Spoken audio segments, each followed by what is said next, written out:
먼저 유인물에 있는 사사기 4장 11절 말씀, 그 말씀 아니건데 그거 읽어보도록 하겠습니다. 시작. 모세의 장인 호밥의 자손 중 장인 겐 사람 헤벨이 떠나 게데스에 가까운 사하나님 상수리 나무 곁에 이르러 장막을 쳤더라. 네, 우리 지난 시간에 우리는요, 사사기 4장 1절에서 10절까지 내용을 통해 드보라의 등장과 바락 장군이 등장하는 과정을 봤습니다. 그리고 원래 이 내용이 10절 끝난 다음에 12절로 이렇게 자연스럽게 이어져야 돼요. 근데 여기 보니까 11절에 전혀 관계없이 이 11절 말씀이 들어간 것처럼 보입니다. 그런데 이 본절은, 이 11절은요, 바야흐로 이 전쟁이 본격적으로 일어날 때 드보라와 더불어 또 한 명의 주인공이 있으니 그가 바로 헤벨의 아내 야엘이다라는 것을 이 사사기 저자가 문맥이 맞지도 않는데도 일부러 끼워 넣어서 그걸 굉장히 강조하고 있는, 즉 야엘이 시스라를 죽인 사건에 대한 복선을 보여주고 있다라는 겁니다. 사사기 4장 9절에 보니까 이는 여호와께서 시스라를 여인의 손에 파실 것입니다 하고 드보라가 일어나 바락과 함께 게데스로 가니라라고 해서 이 드보라가 바락에게 네가 전쟁을 이제 치르지만 나와 함께 가자고 해서 사실은 너가 전쟁의 승리의 어떤 영광을 받는 게 아니라 바로 여인에게 그게 넘겨질 거다라고 이제 드보라가 말합니다. 그럼 여러분 그 말을 듣고 있는 바락 입장에서는 이 여인이 누구라고 생각될까요? 당연히 이스라엘 여인 중에 이렇게 용감하게 전쟁터까지 나간다는 드보라라고 그렇게 생각을 했을 겁니다. 그렇지만 사사기 저자가 드보라도 영웅이지만 곧 뒤에 나오는 야엘도 그렇게 영웅처럼 나타나게 될 거다라는 것을 이 9절 이후에 11절을 통해서 강조하므로, 특별히 이런 4장 전체의 내용이 이 사사기 저자가 드보라, 야엘이라는 이 여인들이 이스라엘의 큰 영웅이 될 거다라는 것을 직접적으로 보여주고 있으며, 동시에 여기 지금 군대 장관에 해당되는 바락은 입지가 점점 작아질 거다라고 하면서, 하여튼 본문이요, 이 여성을 굉장히 영웅시하는 그런 논조로 설명하고 있다라는 겁니다.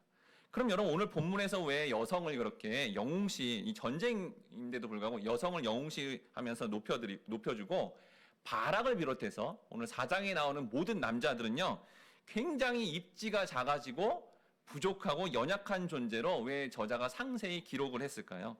오늘 본문의 말씀을 통해 이렇게 기록된 이 말씀의 의미를 영적으로 여러분들이 잘 살펴보시므로 말미암아 여러분 모두가 영적 전쟁에서 이 말씀의 의미를 잘 깨달아 최후의 영적 전쟁의 승리, 굉장히 중요하죠. 최후의 영적 전쟁에서 승리가 구원이고 영생이에요. 그거를 승리하시는 영적인 영웅들이 되시길 주님의 이름으로 축원합니다. 네. 첫 번째로 따릅니다. 드보라는 바락에게 명령하여 전쟁에서 승리하게 합니다.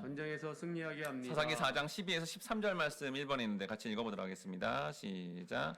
아비노함의 아들 바락이 다볼산에 오른 것을 사람들이 시스라에게 알림해 시스라가 모든 병거 곧 철병거 900대와 자기와 함께 있는 모든 백성을 하루셋 학고임에서부터 기손강으로 모은지라. 네, 여기 보니까 이제 이스라엘 백성들이 드보라의 명령에 의해서 다볼산에 이제 1만 명이 이렇게 집결하게 되는 상황을 보게 됩니다.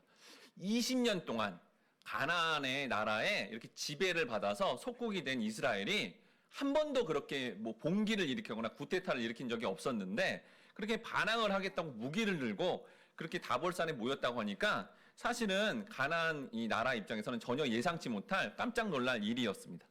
근데 이제 그 군사들이 모인 걸 봤더니 이스라엘은 스불론 납달리 지파에 훈련받지 않은, 이제 뒤에도 나오지만 무기도 변변치 않은 그러한 10,000명이 모인 거고요.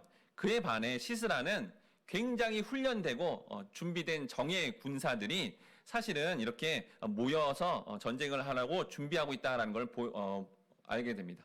즉 시스라 입장에서 우리한테 20년 동안 속국이었던 이 이스라엘이 뭔가 우리한테 덤벼 보겠다는 거야?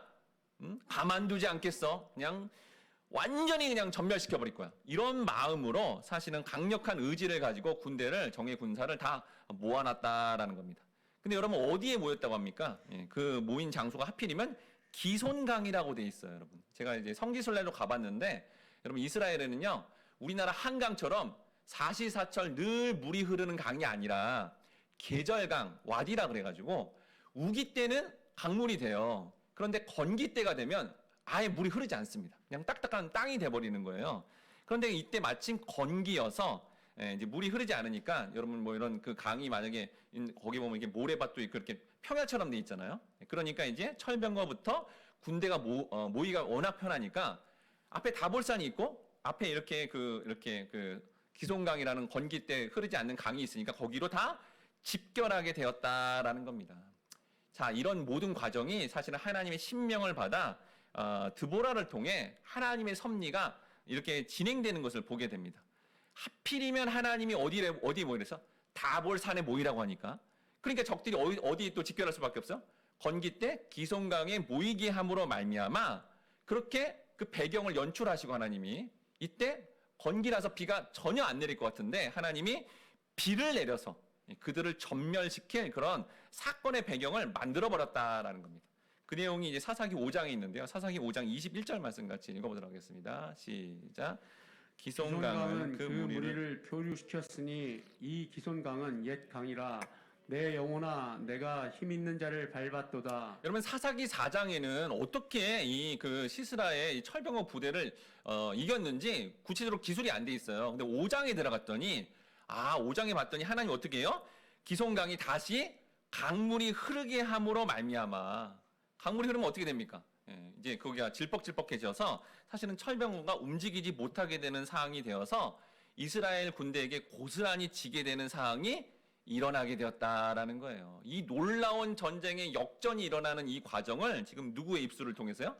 드보라의 입술을 통해서 전해지니 드보라는 민족적인 영웅이 될 수밖에 없다라는 거죠. 여러분 우린 지난 시간에 드보라가 어떤 역할을 한다고 그랬죠? 드보라는 백성들의 옳고 그름, 뭐 맞는 거, 선악 이런 걸 판단해 주는 역할을 한다고 그랬잖아요. 판사 역할을 했는데 이젠 전장에 나가서 전투도 진두지휘하면서 이렇게 이끄는 승리까지도 이끄는 그런 정말 이스라엘에서 보면 아주 민족적인 영웅이 되고 있다라는 걸 보게 됩니다. 이러한 놀라운 승리를 미리 본 것처럼 확신을 가진 드보라가 바락에게 다음 같은 명령을 내립니다. 사사기 4장 14절 말씀 2번에 있는데 같이 읽어보도록 하겠습니다. 시작. 드보라가 바락에게 이르되 일어나라 이는 여호와께서 시스라를 내 손에 넘겨주신 날이라 여호와께서 너의 앞서 나가지 아니하시느냐 하는지라 이에 바락이 10,000명을 거느리고 다볼산에서 내려가니. 여러분 우리는 성경을 이제 문자적으로 보니까 이 상황이 뭐 그런가 보다라고 여기지만 여기 드보라가 일어나라 나가서 싸워라 이렇게 말하는 거는 굉장한 담대함을 통해서 말하는 거고요. 또한 이제 이스라엘의 그 지금 군사들 또 바락을 비롯해서 이 군사들이 얼마나 사실은 의기소침해 있고 힘든지 여러분 이거 잘 들어보십시오. 이걸 이제 들어보면 정말 이해가 될 수밖에 없습니다. 여러분 철병거 900승이니까 말이 일단 한 마리면 되게 몇 마리죠? 한 1000마리가 넘죠. 근데 여러분 고대 전투 이런 영화나 이런 거 보면 막 말이 막 하면서 소리를 지르고 그리고 이 말 발굽으로 사람을 이렇게 눌러버리면 여러분 굉장히 이게 무섭습니다. 지금 이스라엘은 말 한 마리 없어요 지금. 그런 가운데 말소리가 팍 들리는 거예요. 그리고 여러분 사무엘상에 보면 이스라엘의 무기 중에 그때 사울왕과 요나단 그의 왕자인 요나단만 철로 만든 칼이 있었대요. 그럼 나머지는 뭐냐? 없었다는 거예요. 그럼 지금 이게 그 전 시대잖아요. 사사기에 이런 군사들이랑 모였던 10,000명은 이 무기가 뭐였을까요? 농기구, 삼갈의 막대기 뭐 이런 거였습니다 사실은. 그런데 이 가나안 군사들은 철로 된 창, 칼, 방패, 투구 이런 걸 쓰고 있으니 만약에 햇빛이라도 쫙 비쳤으면 번쩍번쩍 빛나는 거죠. 그럼 어떨까요? 간담이 서늘해지죠. 야, 무기가 달라. 거기다가 또 뭐예요? 철병거. 탱크잖아요, 탱크. 오늘날에. 탱크 같은 철병거가 900대가 있는 거예요. 여긴 한 대도 없는데. 그럼 여러분 사실은 질에 겁을 먹고요. 사실은 풀에 죽어 있었을 겁니다. 그런데 드보라가 그런 상황과 별개로 바락에게, 그 군사들에게 마음을 굳게 하고 힘을 내서 전투에 나가라! 라고 이렇게 말하는 건 여러분 성령이 충만하고 사실은 하나님의 임재를 누리지 못하면 그리고 하나님이 장차 이렇게 비를 내려서 이렇게 기송강에 물이 흐르게끔 그런 것들을 실제적으로 이렇게 할 거다. 하나님이 무엇보다도 이 전쟁에 먼저 가셔서 싸우실 거다라는 그런 믿음이 없으면 여러분 그런 말을 할 수 없는데 드보라가 그 말을 선언하고 있으니 정말 영웅의 모습처럼 보여지고 있다라는 겁니다. 우리는 여러분 본문의 말씀을 통해 우리 뭐 이런 공동체 안에서도 사실은 힘이 누가 세요? 남자, 어른 이런 분들이 힘이 세 보이잖아요. 근데 그렇지 않다는 거예요. 진짜 힘이 센 사람은 어린아이, 여자, 힘이 연약해 보여도 그가 보이지 않는 하나님을 믿고 실제로 믿는 가운데 그 믿음의 선언을 하면 그가 정말 영적으로는 영웅이다. 하나님 나라의 믿음의 영웅이다라고 하는 것을 이 본문의 말씀을 통해서 보여주고 있다라는 겁니다. 사사기 4장 15절 3번에 있는데 같이 읽어보도록 하겠습니다. 이제 이 싸움이 어떻게 되는지 보여주는데 같이 읽겠습니다. 시작. 여호와께서 바락 앞에서 시스라와 그의 모든 병거와 그의 온 군대를 칼날로 혼란에 빠지게 하심에 시스라가 병거에서 내려 걸어서 도망한지라. 누가 보더라도 군사적인 큰 차이가 나는 이 전쟁 싸움에 하나님이 개입하시자 갑자기 강력한 적들이 혼란에 빠지게 되었다라는 겁니다. 사사기 5장 4절에 보니까 여호와께서 주께서 세일에서부터 나오시고 에돔의 들에서부터 진행하실 때에 땅이 진동하고 하늘이 물이 내리고 구름도 물을 내렸나이다라고 해서 여러분 하나님께서는요 건기 때에도 얼마든지 비를 내려서 결국 이 질퍽질퍽한 땅에서는 철벽가 움직일 수 없는데 움직이지 못하게 함으로 말미암아 강력한 무기인 철병거만 의지했던 가나안 이 시스라와 그의 군사들은 결국은 그걸 움직이지 못하니까 그걸 내팽개치고 도망치는 철병거를 타고 나가야 되는데 그걸 움직이지도 못하고 도보로 도망칠 수밖에 없는 그런 모습. 어떤 모습이죠? 시스라 원래 그 가나안 나라에서 영웅 같은 사람이었는데 이제는 완전히 바보 같은 모습이 되어서 도망치는 모습이 드보라와 극명한 대조를 보여주고 있다라는 겁니다. 자, 사사기 4장 16절 말씀 같이 읽어보도록 하겠습니다. 시작. 바락이 그의 병거들과 군대를 추격하여 하로 햇삭 고임에 이르니 시스라의 온 군대가 다 칼에 엎드려졌고 한 사람도 남은 자가 없었더라. 자, 싸움의 전세가 어떻게 됐어요? 네, 드보라의 지시에 따라서 바락과 그를 따랐던 군사들이 한 사람도 남기지 않고 완전히 다 전멸시켰다는 거예요. 싸움 시작할 때는 꼭 이스라엘이 한 사람도 안 남고 다 죽을 뻔했는데 하나님이 개입하시자 놀랍게도 한 명도 살아남지 못하게 되는 이런 역전의 대승리를 거뒀다는 것은 온전히 하나님이 하신 거지만 그 하나님을 온전히 믿고 신뢰한 그 믿음을 선언한 드보라의 명령과 지시에 따라서 승리하게 되었다라는 겁니다. 이렇게 여러분 드보라라는 하나님의 사람이라는 이 사람의 입술에 말을 전하여 그 말을 전달받은 그 들은 사람들이 전적으로 토달지 않고 순종하자 큰 승리를 거둔 이 장면은 마치 에스더가 그의 이스라엘 민족들한테 그렇게 명령해서 그 말에 순종하자 이스라엘 백성들이 역전승을 거두는 장면과 동일합니다.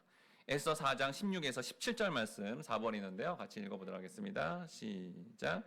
당신은 가서 수산에 있는 유다인을 다 모으고 나를 위하여 금식하되 밤낮 3일을 먹지도 말고 마시지도 마소서.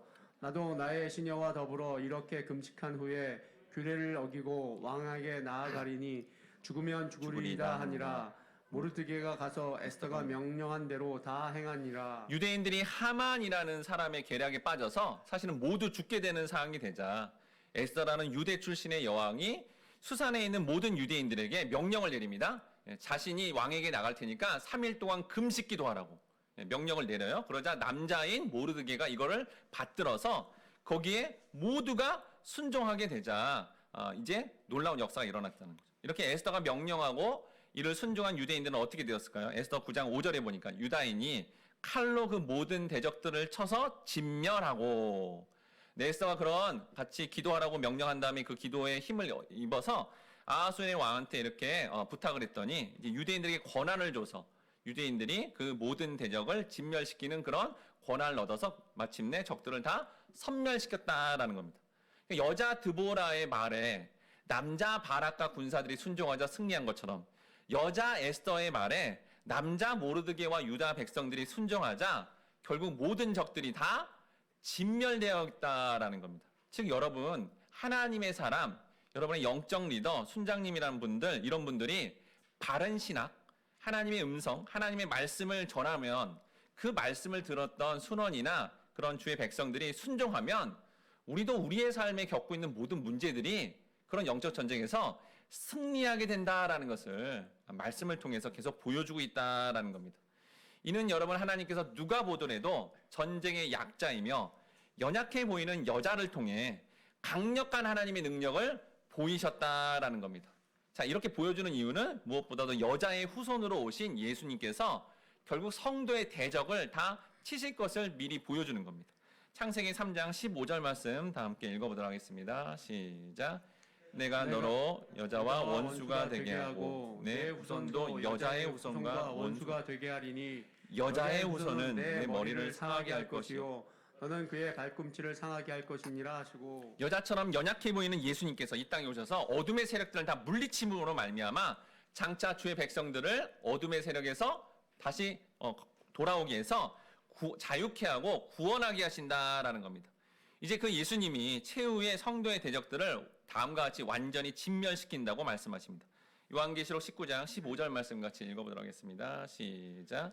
그의 입에서 예리한 검이 나오니 그것으로 만국을 치겠고 친히 그들을 철장으로 다스리며 또 친히 하나님 곧 전능하신 이의 맹렬한 진노의 포도주 틀을 밟겠고. 그럼 무시무시한 말씀이죠. 이건 예수님의 무기가 뭐예요? 예수님의 입에서 나오는 말씀입니다. 말씀이 무기예요. 말씀 때문에 영혼이 지옥 가는 겁니다. 그 말씀이 선포되면 기독교를 반대하고 예수님을 대항했던 만국들은 심판을 받고요. 그게 얼마나 무시무시한지 철로 만든 몽둥이로 때려서 죽이겠다는 거예요. 이제 예수님이. 이미지가 완전히 바뀌었죠. 또한 맹렬한 진노의 포도틀에 밟아버려서 완전히 진멸시킴으로 더 이상 이제 기독교인들, 성도, 하나님 백성들을 건드리지도 못하게 그들을 완전히 진멸시킴으로 하나님의 백성들을 구원하신다라고 분명히 이렇게 약속되어 있다라는 겁니다. 바라건대 모든 성도님들이 여자 같은 연약한 모습이라도 이 보이지 않는 주님을 여러분이 온전히 삶에서 믿으심으로 어둠의 세력과의 전쟁에서 최종 승리하시고 주변의 사람들에게 영적 전쟁의 승리의 전리품을 나누시는 그러한 승리자들, 영적 믿음의 영웅들 되시길 주님의 이름으로 축원합니다. 두 번째로 따라합니다. 야엘은 군대 장관 시스라를 죽임으로 군대 장관 시스라를 죽임으로 전쟁을 종결시킵니다. 사사기 4장 17절 말씀 같이 읽어보도록 하겠습니다. 시작. 시스라가 걸어서 도망하여 겐 사람 헤벨의 아내 야엘의 장막에 이르렀으니 이는 하솔 왕 야빈과 겐 사람 헤벨의 집 사이에는 화평이 있음이라. 자, 11절에 이어서 이 17절을 통해 이제 야엘의 남편이 되는 헤벨의 모습을 보여주고 있습니다.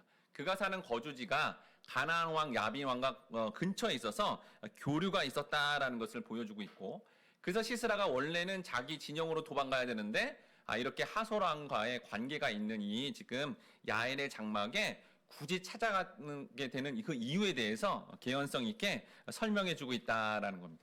근데 여기 여러분 야엘의 남편 헤벨은 힘이 없고 학대받는 이스라엘 백성들과 우호적으로 지내는 것보다 이렇게 강력한 힘을 가지고 이스라엘 민족을 지금 제압하고 있는 하솔왕 야빈과 가까워지면 그 힘에 영향을 받아서 자기가 아주 유익하고 안전하게 지낼 것 같다는 생각에 의도적으로 그쪽과 교류를 했다라는 거죠. 근데 여러분 보면 그의 아내 야엘은 오히려 이스라엘을 위해서 과감한 행동을 하게 되죠. 그럼 여러분 결과적으로 어떻게 되는 거죠? 만약에 여러분 남편이 한 대로 그렇게 된 거를 나중에 이스라엘 사람들이 알았다. 그럼 어떻게 됩니까? 죽임을 당하겠죠. 근데 아내가 지혜로운 선택을 함으로 말미암아 살아나는. 그러니까 헤벨 남편은 지혜 없고 이렇게 좀 연약한 자의 모습으로 보이고, 야엘은 지혜롭고 강한 여인, 영웅 시대는 그런 모습으로 부각되고 있다라는 겁니다. 사사기 4장 18절 말씀 7번 있는데 같이 읽어보도록 하겠습니다. 시작. 야엘이 나가 시스라를 영접하며 그에게 말하되 나의 주여 들어오소서, 내게로 들어오시고 두려워하지 마소서 하매 그가 그 장막에 들어가니 야엘이 이불로 그를 덮으니라. 자, 야엘이 이제 시스라를 맞이하면서 뭐라 그래요? 나의 주여 하면서 극 존칭으로 싹 이렇게 높입니다. 그럼 어떨까요, 시스라가? 마음이 이제 놓이겠죠. 네. 그 다음에 또 어떻게 해요? 아주 피곤하고 이제 힘들 테니까 주무세요 하고 이불까지 이렇게 내줍니다. 그래서 긴장 중이고 도피 중이고 너무 극심한 피곤 중에 있던 시스라가 이렇게 편히 잠을 잘 수 있도록 그렇게 이렇게 과도한 친절을 베푸는 모습을 보여주죠. 근데 여러분 우리는 마지막을 압니다. 어떻게 할지. 그걸 보면 마치 그 스릴러 영화에 나오는 것처럼 아주 무시무시한 정말 그런 장면을 극적인 반전을 위해 이 야엘이 이렇게 정말 도가 지나치도록 친절의 모습을 보이는 것을 보여주고 있고 극적인 반전을 암시하고 있다는 것을 알 수 있습니다. 사사기 4장 19절 말씀 같이 읽어보도록 하겠습니다. 시작. 시스라가 그에게 말하되 청하노니 내게 물을 조금 마시게 하라. 내가 목이 마르다 하매 우유 부대를 열어 그에게 마시게 하고 그를 덮으니. 네, 시스라가 이 하솔 왕 야빈 왕의 군대 장관으로서 강력한 이제 그 권세를 가졌던 그런 사람이었지만 이제는 한낱 폐잔병에 불과해서 한 여인에게 목마르니 물 좀 주세요 이렇게 부탁할 수밖에 없는 아주 부탁조로 간곡히 그렇게 부탁하는 모습을 보게 됩니다. 만약에 이제 야엘이 이스라엘한테 고발하면 자기는 한 칸에 죽어버리니까 이런 어떤 굉장히 부족하고 연약한 모습을 보여주고 있고 한 여인의 손에 의해서 그의 생명이 왔다 갔다 할 수밖에 없는 그런 초라한 신세가 됐다라는 거죠. 그래서 물을 달라 그랬어요. 그럼 물을 줘야 되는데 물을 안 주고 뭘 주죠?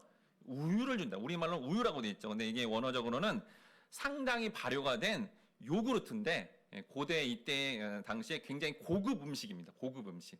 그래서 야엘이 시스라의 갈증도 해결해 주면서 동시에 요구르트를 먹으면서 이렇게 허기도 달랠 수 있다라는 거죠. 야엘이 아주 이렇게 잘 먹고 이불을 덮어주면서 잘 잘 수 있도록 그렇게 배려를 하려고 하는 게 아니라 자기 계획이 있죠. 어떻게 하는 거죠? 푹 주무시게 해서 푹 잠을 자게 해서 자기가 아주 죽여버리려고 치밀하게 계획하면서 행동하고 있다라는 것을 보여주고 있다라는 겁니다. 사사기 4장 20절 말씀 8번인데 같이 읽겠습니다. 시작.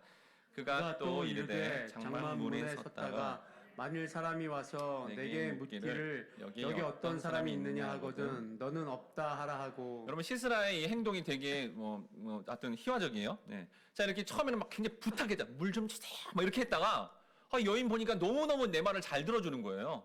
그래서 자기 또 신세를 잊은 채 자기가 다시 군대 장관이 된 것처럼 그래 나가서 너 보초병처럼 보초를 서 이런 식으로 또 명령을 내립니다. 나중에 이제 5장을 볼 건데요.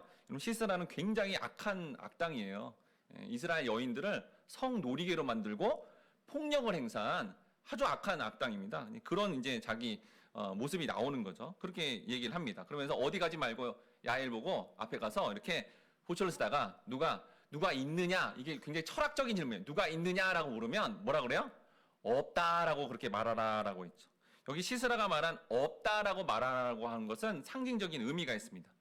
남자로서 군대 장관으로서 900대의 철병거를 거느리는 그렇게 대단한 권세를 가진 존재감이 있는 시스라의 삶에 하나님이 개입하시자 무슨 존재가 된다는 거예요? 없음. 멸망당해서 완전한 죽음을 당해서 없음의 존재가 되었다라는 것을 자기 말로 보여주고 있다라는 거죠. 남자 시스라의 존재감은 아예 없어지는데 여자 야헬의 존재감은 더욱더 커지는 대조적인 사항을 시스라의 말을 통해 사사기 저자가 지금 알려주고 있는 장면입니다. 사사기 4장 21절 말씀 같이 읽겠습니다. 시작. 그가 깊이 잠드니 헤벨의 아내 야엘이 장막 말뚝을 가지고 손에 방망이를 들고 그에게로 가만히 가서 말뚝을 그의 관자놀이에 박음에 말뚝이 꿰뚫고 땅에 박히니 그가 기절하여 죽으니라. 여러분 우리말로는 이제 기절하여라고 돼 있잖아요. 근데 이제 원어에 보면 기절하여가 없어요. 그리고 어떻게 죽는데 하는데 어떻게 기절하고 또 죽습니까? 말이 안 되죠. 자, 여기 이제 원어적인 의미로 보면 그가 깊이 잠들었다. 그리고 그가 피곤하였다. 그리고 그가 죽었다라는 거예요. 그러니까 이 시스라가 너무 피곤해가지고 지금 요구르트 한 잔 먹었죠. 그다음에 너무 피곤해서 이불 덮었죠. 그러니까 너무 피곤해서 그냥 잠이 드니까 내부의 적, 바로 야엘이 적이었는데도 모르고 그걸 모르고 인지도 못한 채 죽음을 맞이하게 됐다라는 거죠. 반면 여러분 야엘이 우리는 이렇게 문자로 보니까 야엘이 이렇게 그냥 했나 보다라고 생각하지만 일단 야엘이 이제 여러분 이 당시 여인들이 이렇게 움직이면서 유목민 같은 경우에 이런 어떤 그 말뚝으로 장막에 말뚝을 박는 거를 이제 평상시 했던 거죠. 그리고 이제 급소가 여기 지금 관자놀이가 눈하고 귀 요 중간 사이거든요. 여기가 급소인데 거기 대고 한 번에 내리쳤다는 거예요. 근데 여러분 이거를 잘 생각해 보면 잘못 내리치거나 만약에 인기척을 내서 이거를 들키면 어떻게 돼요? 야엘이 죽는 겁니다. 시스라 앞에. 굉장히 긴장되는 상황이죠. 그럼에도 불구하고 어떻게 해요? 담대함을 가지고 적장을 한 번에 내리쳐서 죽음에 이르게 하는 이 장면은 마치 영화의 한 장면처럼 야엘이 반전의 영웅이 되어서 이스라엘 백성들, 특히 이스라엘 여자들을 유린했던 그런 모질게 괴롭혔던 적장을 해치우는 통쾌한 장면을 이 사사기 저자가 마치 영화 보여주는 것처럼 글로써 아주 이렇게 시각적으로 보여주고 있다라는 겁니다. 사사기 4장 22절 말씀 같이 읽어보도록 하겠습니다. 시작. 바락이 시사를 추격할 때 야엘이 나가서 그를 맞아 그에게 이르되 오라 내가 찾는 그 사람을 내가 내게 보이리라 하매 바락이 그에게 들어가 보니 시스라가 엎드려져 죽었고 말뚝이 그의 관자놀이에 박혔더라. 자, 야엘이 이렇게 적장인 시스라를 딱 죽이자마자 누가 왔대요?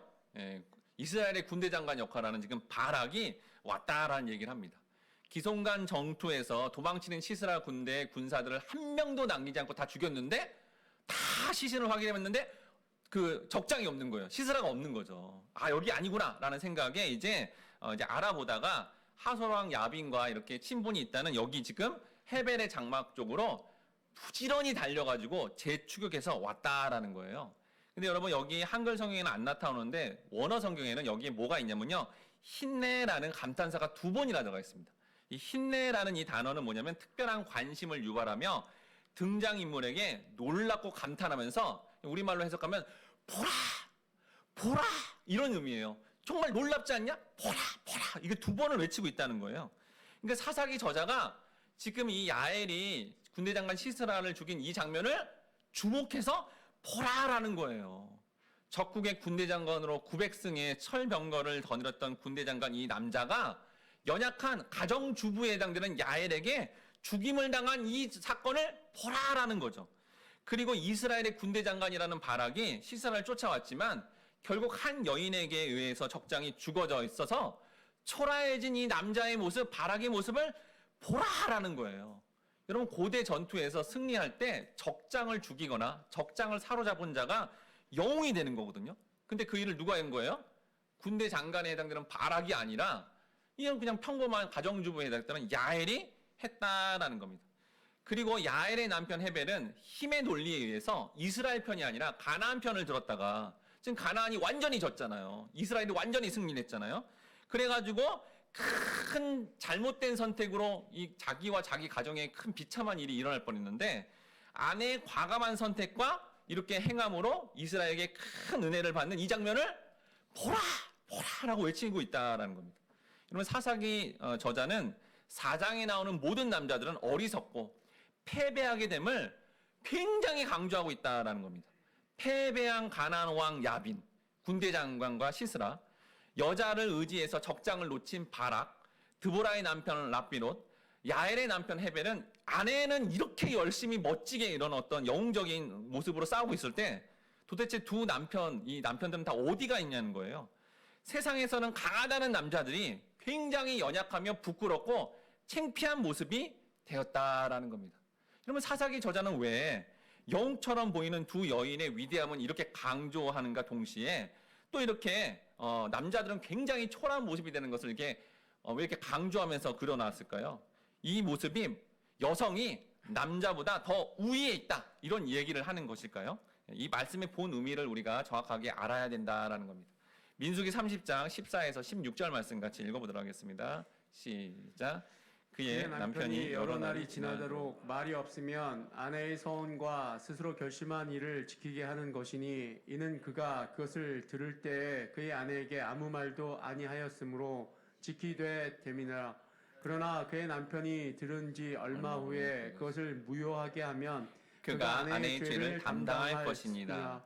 이는 여호와께서 모세에게 명령하신 규례니 남편이 아내에게 아버지가 자기 집에 있는 어린 딸에 대한 것이니라. 이런 민수기 있는 이 말씀뿐만 아니라 여러 곳에서 구약의 아주 여러 곳에서 여자에 해당되는 딸, 여자에 해당되는 아내는 그 아버지와 그 남편에게 허락을 맡아야 된다.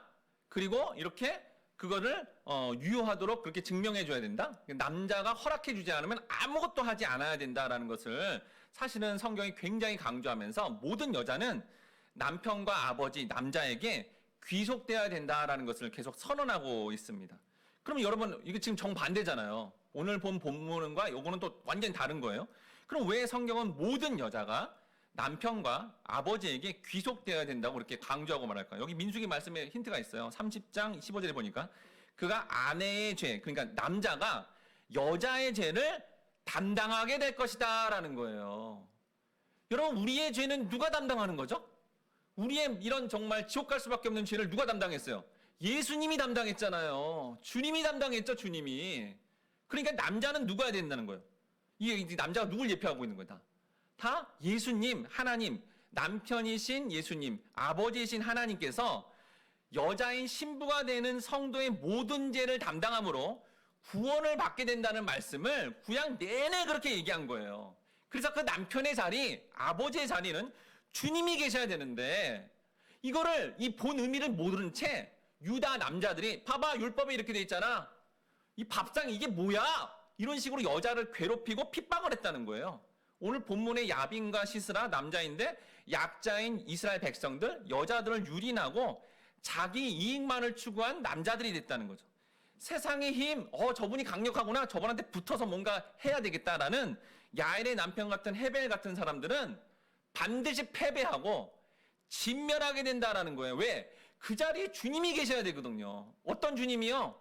약자를 사랑해주고 배려해주며 인격적으로 그렇게 다스려주시는, 또 우리의 죄를 다 담당해주시며 놀라운 구원을 일으켜주시는 그 주님의 자리에 그 주님이 계셔야 되는데 자기 이익만을 추구하고 약자되는 어린아이와 여자들을 막 짓밟는 그런 남자들은 다 지게 된다는 거예요. 그래서 하나님이 어떻게 해요?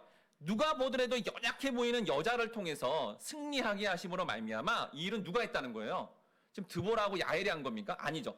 하나님이 하셨다라는 것을 보여줌으로 말미암아 결국 우리가 이 원리에 입각해서 진짜 남자 되시는 그 주님이 진짜 영이고 우리는 그 주님 앞에 다 귀속되고 지배를 받는 존재로 살아야 된다라는 것을 성경이 말씀하고 있다라는 겁니다. 이런 본문에서요, 정말 바보 같고 창피하고 부끄럽고 정말 연약해 보이는 모든 남자 중에 제일 잘한 남자가 있어요. 성경이 이 남자를 계속 칭송하고 있죠. 보이는 모습은 영웅 같지 않고 정말 바보 같고 창피해 보이지만 이 원리를 잘 깨달아서 성령에 입각해서 잘 반응한 사람이 바로 바락입니다. 바락. 하나님이 보내신 사사가 여자라도 하나님이 보내신 사람으로 여겨서 그대로 순종하고 찌질하고 창피하지만 전쟁을 통해서 자기가 다 이긴 거잖아요, 사실은. 근데도 그렇게 하나님의 일하심을 보인 야엘에게 그 영광을 다 돌리게 하는 이 일대로 그대로 받아들인 이 바락만이 히브리서 11장 믿음의 전당에 최후의 승리, 영적 영으로 들어가 있다는 겁니다. 히브리서 11장 30절에 보니까 내가 무슨 말을 더하리요? 기드온, 바락, 삼손, 입다. 여러분 여기 명단에 온니엘도 없어요. 에훗도 없습니다. 삼갈도 없습니다. 바락만이 당당하게 그 이름이 들어간 이유는 바락을 통해, 바락이 진짜 영웅이라는 거예요. 모든 하나님의 백성들은 연약해 보이지만 예수님 말씀에 철저히 순종하고 자기 영광을 구하지 않고 구원하심이 하나님과 어린 양께 있도다라고 고백하는 삶이 영적으로 영웅되는 삶이다라는 것을 우리에게 알려주고 있다라는 겁니다. 마지막으로 시편 8편 1, 2절 말씀 같이 읽어보도록 하겠습니다. 시작. 여호와 우리 주여, 주의 이름이 온 땅에 어찌 그리 아름다운지요. 주의 영광이 하늘을 덮었나이다. 주의 대적으로 말미암아 어린 아이들과 젖먹이들의 입으로 권능을 세우시며 이는 원수들과 보복자들을 잠잠하게 하려 하심이니이다. 여러분 가나안인 이제 세상을 대표하는 거예요. 가나안인 이 세상은 남자 보이는 힘의 권세로 약한 자를 억누르잖아요. 여러분 세상에 나가면 높은 사람, 높은 권세, 힘 있는 사람이 약자를 어떻게 하죠? 누릅니다. 그렇게 유익을 추구하는데 하나님은 그걸 어떻게 뒤집는다고요? 여기 보니까 누가 이긴대요? 어린아이, 젖먹이. 무슨 싸울 수가 있어요? 어린아이, 젖먹이가. 근데 그들을 통해서 어떻게 해요? 반드시 이기게 한다는 거죠. 전쟁의 절대적 약자인 어린아이, 젖먹이, 여인이라는 약한 자를 통해서 그 원수들과 보복자들을 잠잠케 하시며 승리케 하신다고 하니 우리는 이 약속의 말씀을 믿음으로 두려워하지 말고 오직 진정한 영웅이신 그 주님만을 의지하고 승리하고 또 주님을 찬양하고 경배해야 되겠습니다. 우리 이 시간 보라 너희는 두려워 말고 함께 찬양하면서 약한 자를 통해 승리케 하시는 그 주님을 끝까지 의지하고 순종하여 자기 영광을 구하지 않으므로 영적인 영웅 되기를 함께 다짐하도록 하겠습니다.